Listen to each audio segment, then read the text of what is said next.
আলাইকুম বন্ধুগণ, আশা করি আপনারা ভালো আছেন, সুস্থ আছেন। আজকে আমি আপনাদের জন্য নতুন একটা রেসিপি নিয়ে আসছি। মূলার শাক কীভাবে ভাজি করতে হয়। এগুলো মূলার সঙ্গে ছিল শাকগুলো ফেলে দেওয়ার থেকে ভাজি করলে ভালো হয়। এবারে শাকগুলো ভালো করে ধুয়ে নিব। শাকগুলো ধুয়ে নেওয়া হয়ে গেছে। এবারে আমি বটি দিয়ে ভালো করে কুচাই নিব। শাকগুলি কুচি করে কেটে নেওয়া হয়ে গেছে। এখন লবণ দিয়ে মেখে নেব।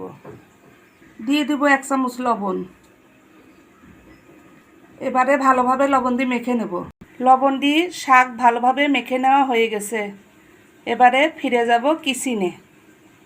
প্রথমে চুলার উপর কড়াই বসাই দিব। কড়াই গরম হয়ে গেছে, পরিমাণ মতো সরিষার তেল দিয়ে দিব। এবারে শুকনো মরিচ ভেজে নিব, কারণ মূলার শাকের সাথে শুকনো মরিচ খেতে অনেক ভালো লাগে।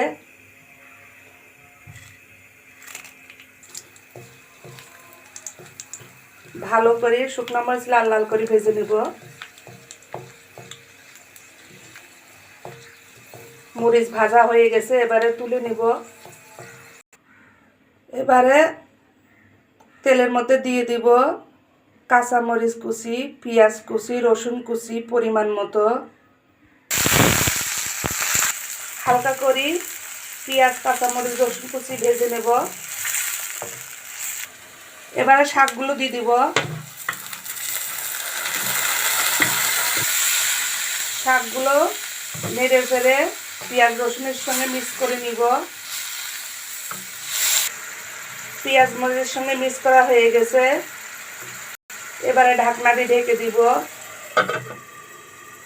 30 মিনিট পর ফিরে আসব। 30 মিনিট পর ফিরে আসলাম। এবারে ঢাকনাটা খুলে নেব। শাকের থেকে পানি বের হয়ে গেছে।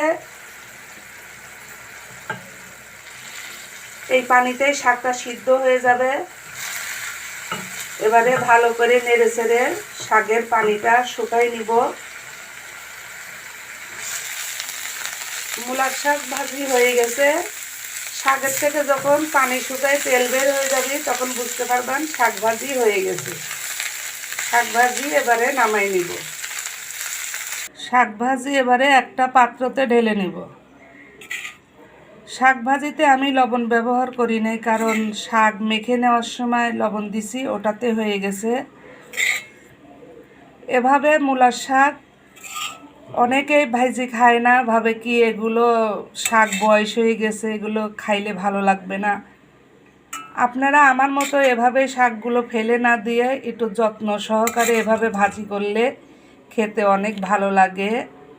আপনারা খেয়ে দেখবেন, গরম ভাতের সঙ্গে ভালো লাগবে। মূলার শাকের সঙ্গে মরিচ ভাজা খেতে অনেক মজা। আপনারা এভাবে মূলার শাকের সঙ্গে মরিচ ভেজে খেয়ে দেখবেন, আশা করি আপনাদের ভালো লাগবে। আপনারা সবাই ভালো থাকুন, সুস্থ থাকুন। এরপরে দেখা হবে নতুন কোনো রেসিপি নিয়ে। আজকে এখানেই শেষ করলাম। আল্লাহ হাফেজ।